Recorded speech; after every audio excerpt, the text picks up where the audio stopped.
Did I ever tell you that I was buried alive? When I was around 11 years old, I went to the grocery store with my mother and we examined the aisles for I was really craving macaroni and cheese. We ended up in the pasta aisle and we picked up some boxes, and I couldn't wait to get home to have some. As we were in line checking out, the candy shelf grabbed my attention. I went to grab a chocolate bar from the top shelf but couldn't reach it. All of a sudden, this woman reached out to grab the bar. I looked up at her. She had this distinct smile as she handed the bar of chocolate to me. She also made a comment about how adorable I was and that she wanted to know my name. My mother, being preoccupied by the cashier, didn't realize what was going on at the time. I looked at the lady and told her that I don't talk to strangers, but thanked her for helping me reach the bar of chocolate. I tapped my mother and handed it to her, asking her if I could get it. So she took it from me and handed it to the cashier. I did a quick glance over my shoulder to see the lady still looking at me. We finally cashed out and my mother said, "Come on, let's get going." As we walked away, I looked back and saw the lady still staring at me as we made our way out the door. We get into the van and I told my mom about the lady and how she was kind but creeped me out a little bit. My mother said not to worry and that we would be eating macaroni and cheese in no time. I smiled and told her I couldn't wait and we made our way back home. We finally made the mac and cheese and sat at the table to eat together. As we started to eat, I look out the dining room window and see a car parked on the side of the road. In the car sat the lady I saw at the grocery store, looking in our window at us. I told my mom about it and she turned around to look, and as soon as my mother did, the lady realized it and sped off. My mother told me it's going to be okay, as I started to show a worried look. We finished our food and watched a movie that night before heading to bed. I got up the next morning. It's Saturday, so school was off for the day. It was beautiful outside, and I really wanted to ride my bike. I told my mother I was going to go for a ride in the front yard, and she said it was okay as long as I wore a helmet. So I grabbed my helmet and went to the garage to get my bike. Riding was one of my favorite things to do. It just made me excited to be able to drive when I became an adult. I'm riding my bike in the front yard and my mother was inside vacuuming the house and cleaning up, but keeping an eye on me while doing so. A stray cat shows up on the other side of the yard, and I really wanted to go say hey to it, so I rode my bike over to give it a pet. As I do, the lady from the grocery store jumps out in front of me and puts her hand over my mouth so I couldn't say anything. She then picks me up and puts a bag over my head and puts me into her car that was parked on the side street next to our house. My heart is racing and I'm trying to scream for help, but no one but the lady could hear me. Some time goes by and the car finally comes to a stop.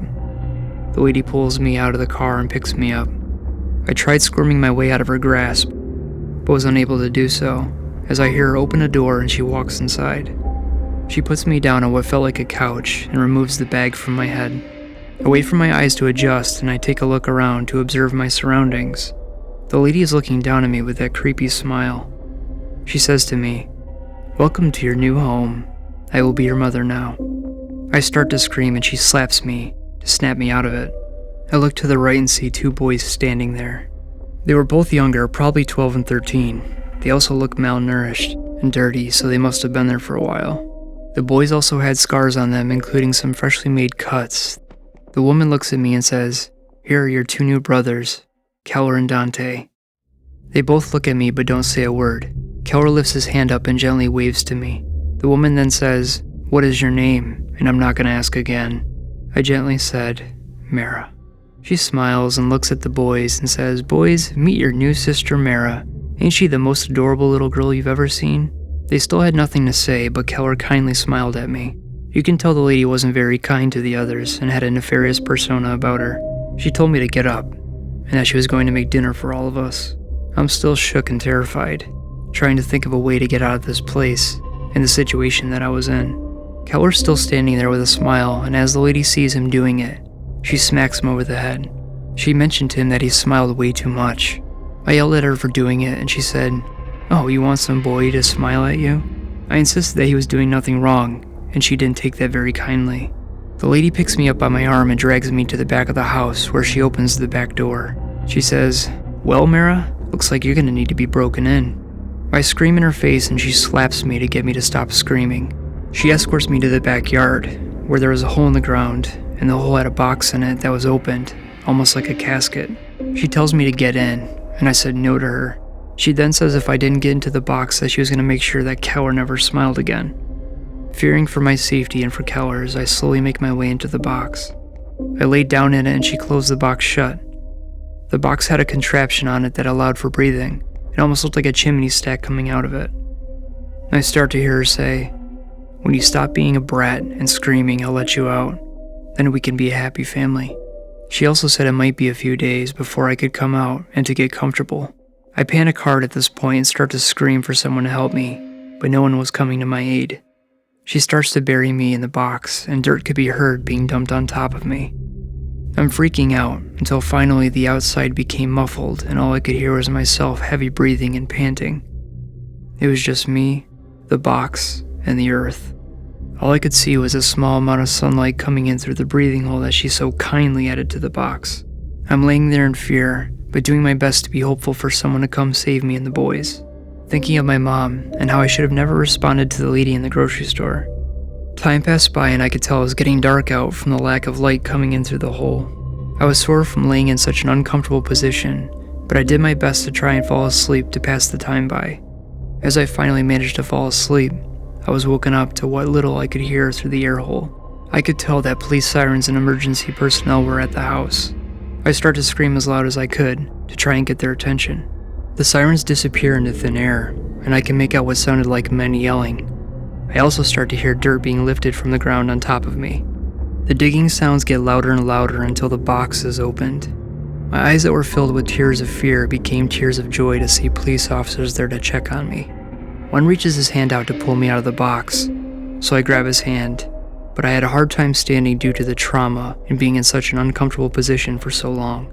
The officer asked if I was okay and that they were going to get me back to my family. I couldn't thank them enough and they walked me over to the police cruiser.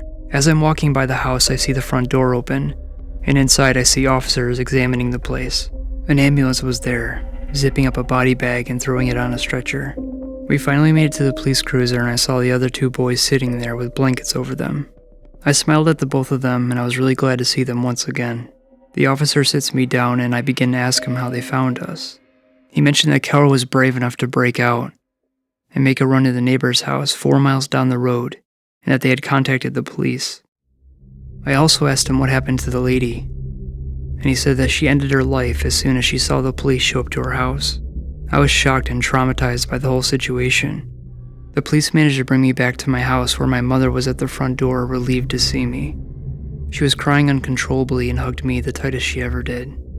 I was grateful to be back and I was glad to see her again. It's been 27 years since that event occurred, and I've had to go through a lot of therapy to recover from the trauma of being abducted and buried alive.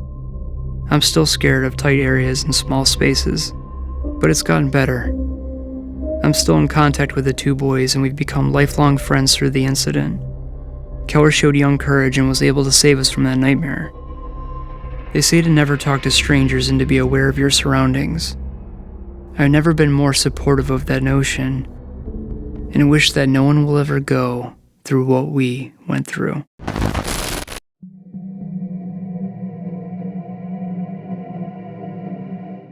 I had a creepy stalker that made me uncomfortable while living on my own.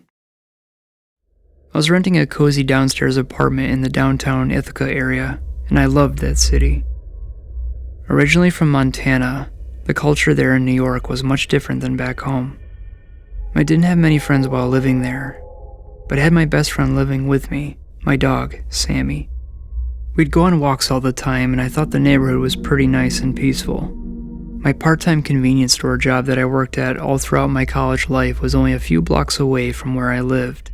It was really nice to be able to just walk to it without the necessity of having to drive my car.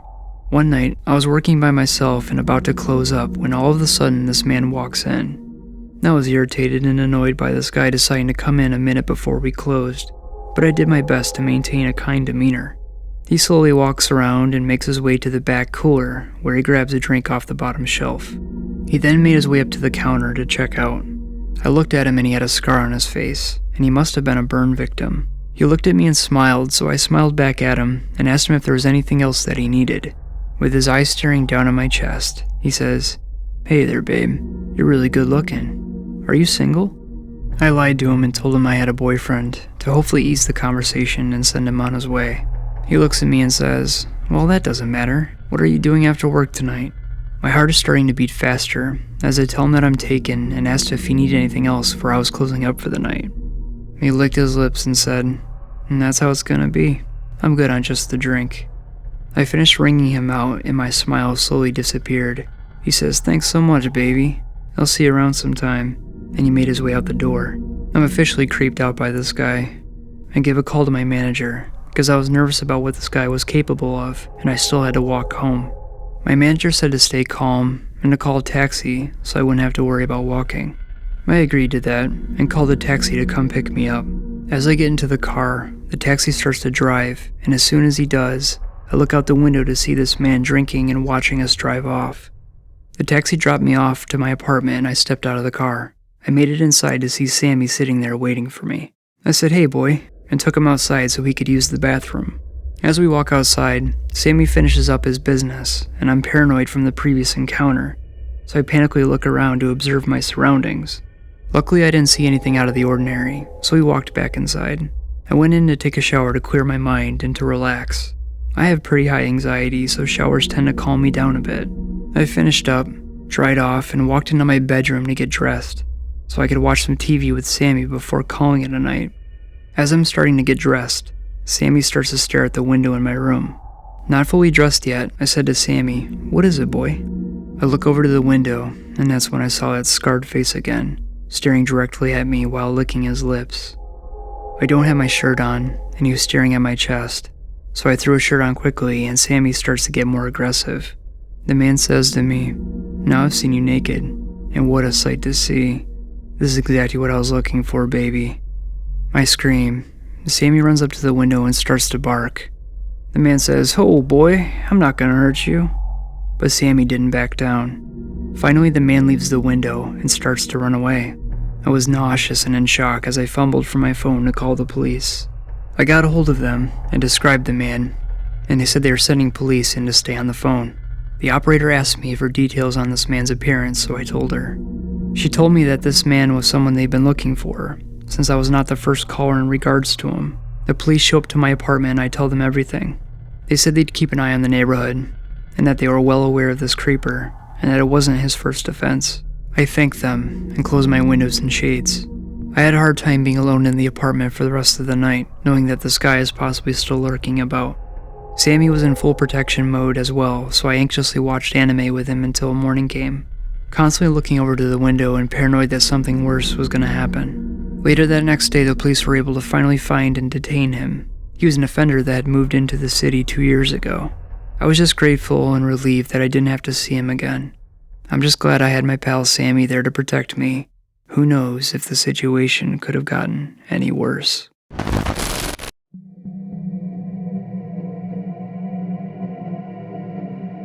This story comes from my father, who experienced hell when he was younger. My dad served in the military when he was younger and fought in a war as well. He's been missing an arm and a leg ever since I was born. When I came into the picture, my dad had told me that he had lost his limbs due to serving in the military, and I believed him for the longest time, until one day when we were sitting by a campfire, he decided to tell me the truth. He wanted to wait till I was a bit older to fully understand what had happened to his body. So we sat there and he told me the story of how him and his brother were out hunting in the wilderness one time. It was deer season, and they had waited for some time while camping out in their tree stands, enjoying each other's company while quietly waiting for deer to make their way through so they could capture them. Normally hunters have to be really patient when looking for the perfect prey, so they were there for a bit. They spent a lot of time waiting until a 9-point buck showed itself to them. My dad aimed his rifle, prepared to strike, and shot it. The deer dropped to the ground and they got really excited to have finally caught one for the day. His brother climbed down out of the tree stand with my dad following closely behind him. They get to the ground and made their way over to the deer, and as they smiled to one another about his catch, out of the corner of my father's eye, he sees some grizzly cubs making their way closer behind his brother. They both start to sweat and could tell that they were in a dangerous situation, and they needed to remain as calm as possible. The cubs make their way closer and closer to them. My dad looks behind his brother and sees a mother grizzly coming in behind the cubs. They both hold still and try not to move much. as the mother starts to make noises as the family of bears moves closer to them. His brother had a history of seizures under stressful circumstances and started to feel one coming on. My dad looked at him, panicking, as his brother started to shake where he stood.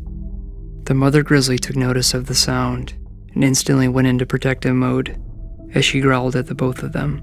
The cubs gathered close together, and the mother gets in front of them as she starts to charge towards my dad's brother. The grizzly comes up to him and she stood on her hind legs. She let out this massive roar as she takes her paw and swipes down at him, knocking him to the ground. He lets out this blood-curdling scream and yells to my dad to help him, but it was too late. The grizzly started to maul him to the point where he was having a hard time making any sound. And that's when my dad knew that his brother was going to be killed by this bear. My dad found a rock on the ground and ran up as fast as he could to try and help his brother out. He started to smack the grizzly on the head to try to get the bear to back off, but she wanted nothing to do with that. She latches onto my father's arm and bites into it. My father fell to the ground, screaming in shock, and the grizzly bit into his leg and swung him around until she threw him across the ground. My dad always knew growing up that when a grizzly bear strikes to just lay there and play dead, so that's what he did. He lay there listening to his brother muster up to yell to try to scare the bear, but the grizzly just kept swiping at him. His brother eventually stopped yelling, and the bear continued to maul him to where his brother wasn't speaking at all. Tears ran down my father's eyes as he laid there, having to listen to his brother lose his life in the matter of minutes. Finally, the grizzly stops attacking my dad's brother and slowly walks over to my father and sniffs him, makes out a whimpering sound, and heads over to her cubs where they walk away into the forest. My dad laid there for a long time to make sure that the threat was no longer present, and he crawled his way to his brother. He bawled his eyes out from the results of the attack. There was practically nothing left of his brother. The fight and resilience that my dad had shown from being in the military found a branch that he was able to prop himself up with and walked his way to his car. He drove his car while being in intolerable pain and made his way to a nearby gas station where he called the emergency line. An ambulance came to his location and picked him up to bring him to the hospital, while another ambulance went to the scene of the attack. My father had to have both his arm and leg amputated due to the severity of the wounds he had received. His brother was pronounced dead at the scene and was transported to the hospital as well. As my dad finished the story, he started to cry. He mentioned he couldn't get the gulching sounds that his brother made out of his mind as he laid there helplessly. I walked over to give my dad a hug, and I felt very saddened by the story and his reaction as he told it to me. He never got to go hunting again and lost his brother and parts of his body due to a dangerous situation that they didn't want to be a part of. I tell everyone to be extremely careful when venturing out into the wilderness and to be mindful of their surroundings. Never cross paths with a mother grizzly and her cubs, because you never know if you'll survive to tell the story. Thank you so much for being here and taking time out of your day to check this video out. If you enjoyed the video, consider subscribing to know when new videos release in the near future. I hope you're all well and staying safe. Thanks again, and I'll see you soon.